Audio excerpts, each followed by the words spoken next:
자, 이런 가운데 미국의 장단기 국채금리가 역전됐다라는 소식이 세계 금융시장을 강타했습니다.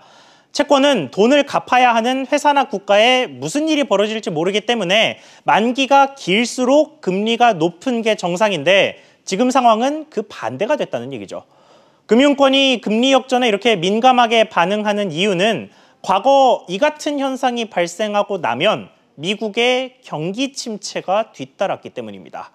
R의 공포가 갑작스레 커진 가장 중요한 이유입니다. 실제로 지난 1976년 이후 이 같은 금리 역전 현상, 그러니까 10년물에서 2년물을 뺀 마이너스가 되는 현상은 총 6번 일어났습니다. 이 가운데 5개월 넘게 역전 현상이 벌어진 5번은 모두 시차를 두고 이 회색 음영 부분, 전미경제조사국에서 인정한 공식적인 경기 침체가 찾아왔습니다.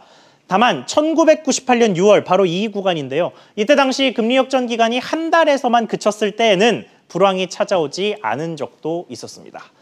자, 그렇다면 금리 역전은 왜 발생하는 걸까요? 다양한 이유가 있습니다만 가장 큰 이유는 경기가 안 좋아질 것이라고 보는 투자자가 많아졌기 때문입니다. 경기가 나빠지면 중앙은행은 통상적으로 기준금리를 내리기 시작합니다. 이때 새로 발행되는 채권 이자도 기준금리를 따라서 같이 내려가게 되는데 그 얘기는 채권의 수익률이 떨어진다는 얘기입니다. 투자자 입장에서는 금방 만기가 찾아오는 단기 채권보다는 장기 채권으로 눈을 돌리게 됩니다.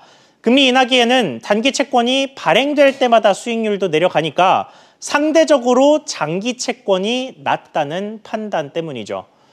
이런 식으로 장기 채권이 인기를 끌면서 수요가 몰리니까 자연스럽게 점점 비싸집니다.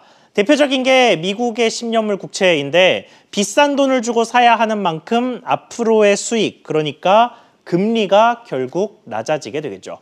그래서 장기 채권의 금리가 떨어지기 시작하고 그러다가 단기 채권보다도 낮아지는 소위 역전의 순간이 오게 되는 겁니다.